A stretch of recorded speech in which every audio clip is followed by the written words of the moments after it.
daily Mussar, and I don't know, inspiration, you want to call it today. Since we are in the month of Elul and we're talking about Teshuvah, especially now it's a popular thing, everybody Teshuvah. But for some reason, some people cannot do Teshuvah. They can't break away from the cycles that they're at. Always. And in a way, it seems that we are in some kind of like a prison that we can break ourselves from, and we can break free. We're always captured by something. And I think that this is the biggest obstacle to really be able to do Teshuvah the right way. To a certain extent, we are too logical at times. We think too much. Not always about the right thing. We don't think about the right thing. It's like something is tied to us or connected to us from this imaginary umbilical cord that we can't seem to break free. Not everybody wants to be free. Without mentioning name, one time somebody says in order to be free, a man needs to be a little mad. A man needs a little madness to cut the rope and break free. Yeah, what people will call you madness. Let's say you live your life in a certain way. You're a quite successful person, you have a job, and so on and so forth, and family, and you go like a nice Jewish member of our community. You go and make sure to have your. I heard this is ridiculous. A person was saying they went to this new trend of bar mitzvahs in America, and they serve liver wrapped in bacon. Liver wrapped in bacon for a bar mitzvah. That doesn't get better than that. So you put your own contribution for the fishing industry in Korea, where they grow shrimp and lobsters in human feces, or in Vietnam and something like this. You eat your share of lobsters, you do the whole entire thing, and you're a nice person. And one day, something hits you, and you said, this is not the way to live. I am a Jew. This is not the way to live. I'm going to become a Baal Teshuvah. So, quietly, without nobody knowing, you go into your underpants drawer or whatever you have. You find look at this bag that I got for my bar mitzvah. The filling are falling apart. You find your kippah that is completely folded in perfect crevices, like this. And you go and you put it on your head, and it's like, look at the mirror, you hear somebody, you put it away right away. God forbid somebody will see you. I mean, there are people who would transgender themselves with clothes in the street. They think less about you putting a kippah on your head. And I think it's quite absurd. But yet you do it. And one day you get the courage and you say, a man's got to do what a man's got to do. And you walk out of the house, you don't put tefillin, you don't say brachot, you don't do anything. You go regular, you just put the kippah on your head, and you feel like there is a weight on your head, and everybody is looking at you. Really, nobody's looking at you. Nobody really cares, especially in America. But still, you have this fear. And, I don't know, you meet somebody that you know, they look at you like this. So what's the matter with you? Says, nothing. What's the matter? You crazy? What do you have this thing on your head? Well, you're becoming orthodox. You became fanatic. What are you, crazy? And you say, and the big kippah goes away. Just accidentally sneeze it into the unknown and never to be seen again. Why? Because at the moment you put the kippah on your head, you practice your free choice. Becoming an observant Jew is becoming free.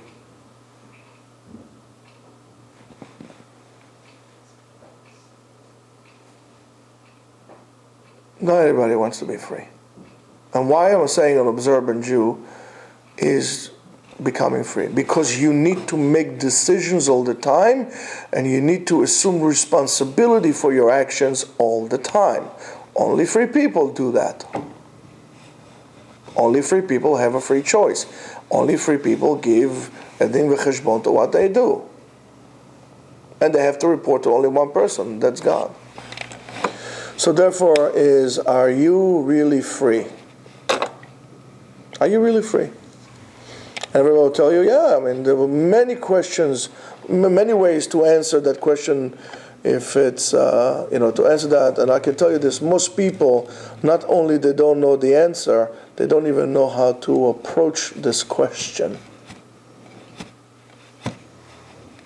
And people will tell you, really, and if you ask people around you, and I'm sure you have, and you ask people around you, right away they're going to give you a whole barrage of answers, or they will answer you with a question. For example, what is freedom altogether? All of a sudden everybody becomes a philosopher. Freedom, in what way do you mean freedom? Which field, which area? Who said that freedom is something objective? You don't know what freedom is.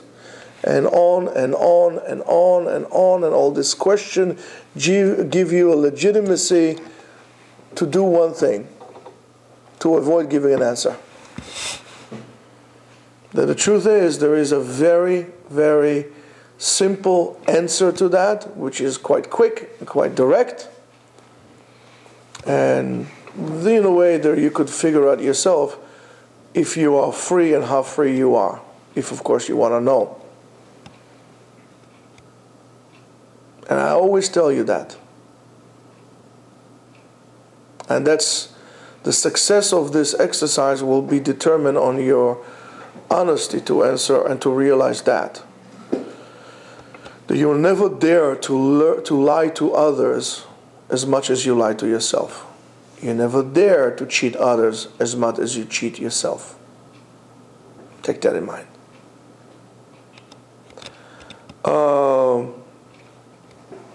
And again, there's no cutting corners, you have to be truthful, and you have to go like this. We have a few stages we're going to go through. You need to write all the important things in your life. Everything. Job, family, everything that you remember. We talked about a few days ago. Now, for everything that is on the list, you need to ask yourself the questions. How many alternatives do I have today if whatever I have would cease to exist or will disappear without prior notice? For example, you don't believe me it can happen? It can happen. Look at September 11. All of a sudden, jobs disappear, people disappear, buildings disappear. Everything can happen like this. What are you going to do? What are you going to do if, let's say, for example, you are 30 years going to a certain job, day in and day out, day in and day out, and all of a sudden, this company over one day just does not exist anymore, without any notice. Somebody crashed a plane into the building. What are you going to do? Do you have a plan? How many times have I told you, in order to survive, you need to have a plan, and a plan B, and a plan C, and a plan D. You have to have plans. Why? To have alternatives. How long would it take me to reach this point, or the place that I'm at right now in my life, from the moment that thing will end? For example, I am CEO of a company. All of a sudden this company ceases to exist. How long would it take me to become a CEO of a company again? I am a father. I am a husband. All of a sudden I'm not a husband anymore. Chaz v'shalom, the wife filed for divorce. You're not a husband anymore. How long would it take you to do that? to reach this stage again, or anything else in your life? Ready for answers? Ready for answers? Start to answer is, in every field that there are many alternatives, here and now, in any field. A person like this is a free man. In other words, your ability to continue. Okay, so you got fired from your job. So find a different job. But I only know how to do this. Okay, so I'll learn something else. That's a person who is free. And you see it a lot with people who went on pension. They had all their life, they dedicated their life to the company. They were the loyal workers. They never missed a day. They got a award of the Worker of the Year award, or this kind of award, the other type of award. And all of a sudden, after 25 years, they get the watch, and then they retire. They give them whatever. And the first day he's home, it's okay, vacation. Second day vacation. After a week, he's starting to get a little jittery, and before you know, a year goes by, and he's having a heart attack. 3 years later than that, he's in a world of spirits. He's not with us anymore. Because he never had a substitute. He never had an alternative. He never had, his life started and ended with that particular thing. That is over, it's gone.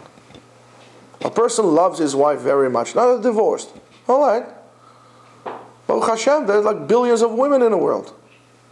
Okay, so I'm a Jew. Okay, so there are millions of Jewish women in the world. Okay, so I'm married. Okay, so at least 2 million Jewish women in the world. Okay, so I'm not so bad. I have 2 million women to choose from. And all of a sudden he says, oh, nobody wants me. Nobody loves me. No. Why don't you look at the alternatives? The reason why you feel that there's nobody out there is because you're not a free man. And free man means, first of all, by thinking. There is a lot of alternatives in the world.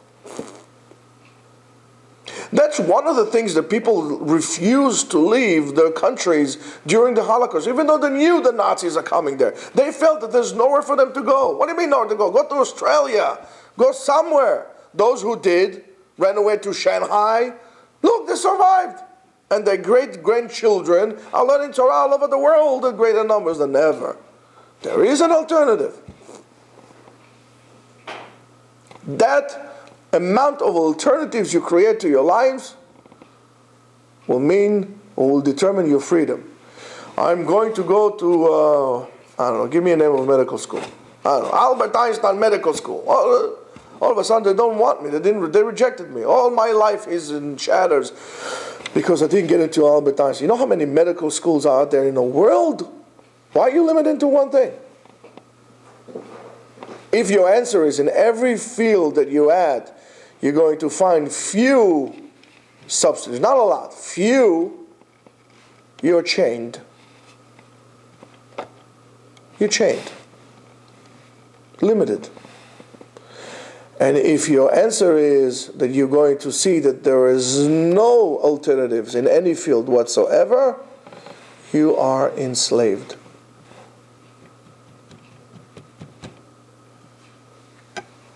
That's why Judaism is not a missionary religion. It doesn't go and converts people in the world. If you want to, you want to. No, there are other alternatives. You have a free choice. You know, there's a price, but there's a free choice. For example,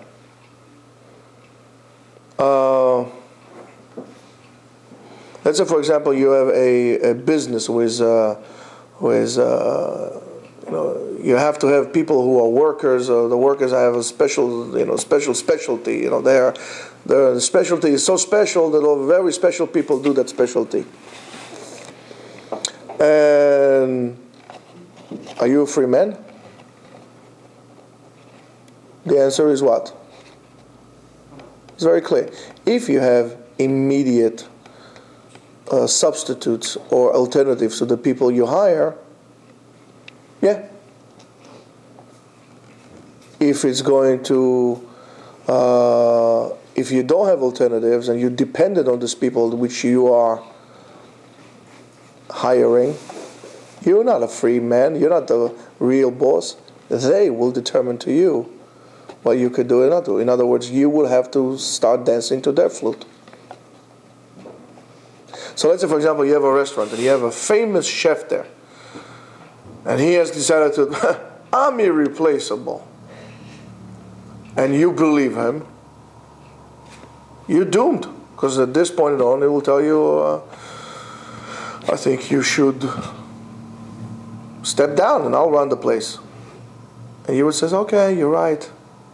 Or if your sons, if you have a business, and your sons will tell you, hey, Pops, the business is not what it used to be. You don't know anything anymore. We know. You step down. You're right. The father is not the owner of the business anymore. His children are. I've seen this happen. I'm going to tell you, you know what they say. Graveyards are full of people who thought they could not be replaced. Everybody could be replaced. Everybody. And there is a price.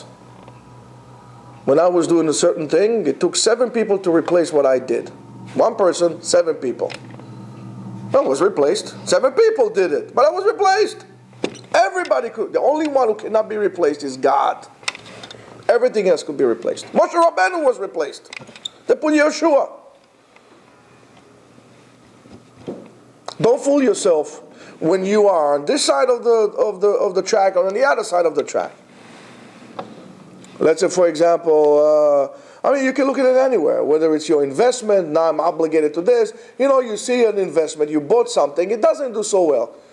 Oh, I can't sell it because I lose money.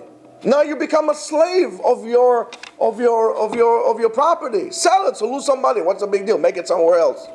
Better off you're going to lose more money. It's like you put money in the stock market. You see it's going down, it's going down. Oh, I'll sell it now. I'll wait for it to go up. It never goes up. Sell it. Go move somewhere else. Make your money more lucrative. Let the money work for you. Not you work for the money.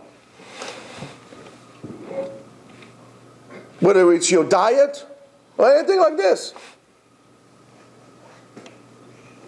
Freedom is a function of quality, of the quantity and the quality of your alternatives. And if you don't have alternatives and you still feel free, you live in an illusion. And it's quite recommended to you that you wake up and you make a change before it's going to be too late. If you have no alternatives and you feel free, you're a fool. In other words, if you want to be free, create alternatives to your life. Because then you can choose. When we allow other things, like it happens today, media and fashion and so on and so on, determine what we're going to do, how we're going to act, what we're going to say, what is correct and what is not correct, we gave our freedom to other people. If I am concerned with what people would say about me, and as such I would not act the way I know I should act, I am not a free man. It could be anybody. It could be, people telling you what to go to school and building expectations of you. We expect of you to go like this. Therefore, you are become a slave of their expectations. And you will never live your life. And as such, you're going to be one miserable person. There is no other way of life which would teach you, not just preach you, teach you. There's no other way of life that freedom is a number one concept by it, or value. The number one concept in Judaism is free choice. As we have free choice, choose what's good for you. And if you know that this is the way to live, if you see that your own Chas v'Shalom relatives, what happens to them when they don't marry Jewish people, when they don't, even if they marry Jewish people, when they don't practice Judaism as a way of life, when they don't come to pray, they don't cherish their lifestyle, they don't cherish what their forefathers had given their life over. Leave God out of the equation right now.